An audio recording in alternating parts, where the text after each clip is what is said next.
जिंदगी का वजूद खुद ही के आसार में से है। जो कुछ तू कायनात में देखता है ये खुद ही के राजों और हकीकतों का इजहार है। जब खुद ही ने अपने आप को बेदार किया तो ये आलम किब्रियाई ज़ाहिर हुआ।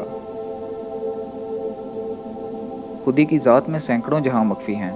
जब खुदी अपना इस्बात करती है तो एक नया जहान पैदा हो जाता है जो खुदी की ज़ात से अलग होता है। इस तरह खुदी ने अपने आप को अपना गैर समझकर कायनात में कशमकश का बीज बोया। वो अपने आप ही से अपने अगयार के पैकर तैयार करती है ताकि जतले बाहम की लज्जत बढ़े। फिर वो अपनी कुव्वत बाजू से इनमें से बाज़ को फना कर देती है ताकि उसे अपनी कुव्वत से आगाही हासिल हो। इसकी यही खुद फरेबियाँ ऐन हयात हैं। फूल की मानंद खून से वज़ू करना ही इसकी ज़िंदगी है।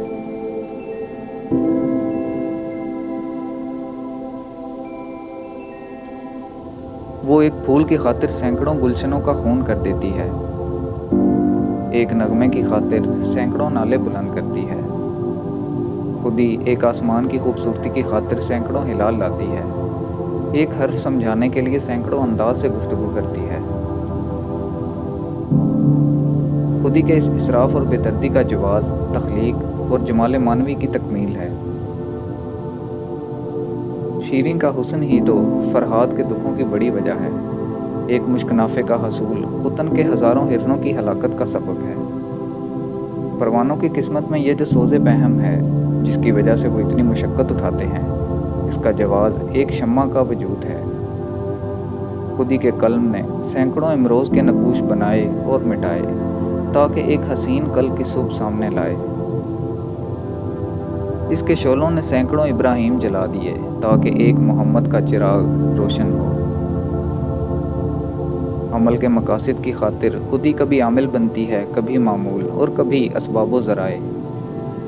खुदी कभी उठती है, कभी उठाती है, कभी उड़ती है, कभी चमकती है, कभी भागती है, कभी जलती है, कभी रोशन करती है, कभी मारती है, कभी मरती है, कभी जिंदा होती है।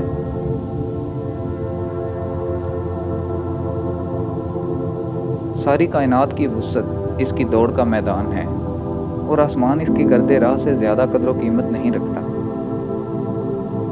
कायनात ने इसकी गुलकारी के बायस अपने दामन में फूल समेट रखे हैं। रात दरअसल इसकी नींद का और दिन इसकी बेदारी का नाम है। इसने अपने शोले को चिंगारियों में तकसीम कर दिया। अब अक्ल एक एक चिंगारी को समझने के पीछे पड़ी हुई है।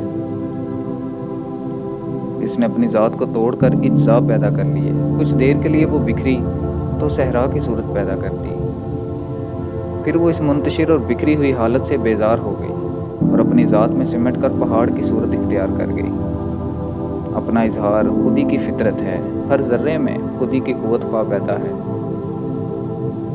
खुदी कुव्वत खामोश है मगर अमल के लिए बेताब है। वो अमल ही की खातिर असबाब अमल की पाबंदी इख्तियार करती है।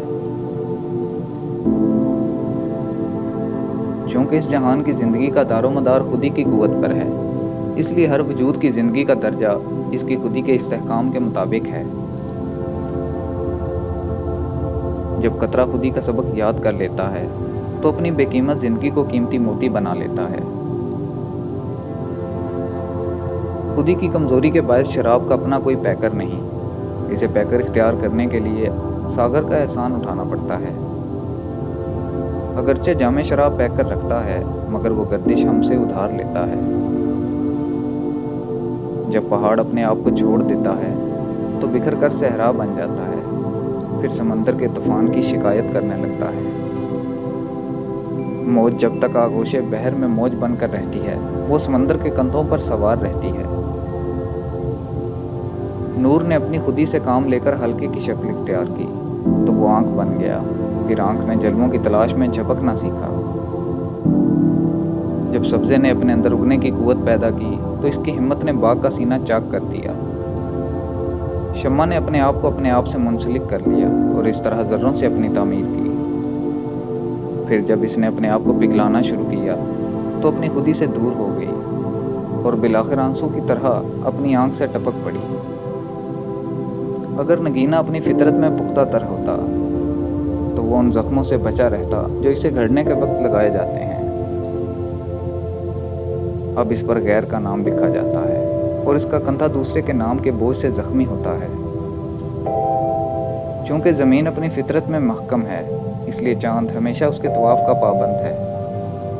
چونکہ سورج کا وجود زمین سے زیادہ محکم ہے، اس لیے زمین سورج کی آنکھ سے مسحور ہے۔ چنار کے درخت کی بلند شان کو دیکھ کر آنکھیں کھلی کی کھلی رہ جاتی ہیں۔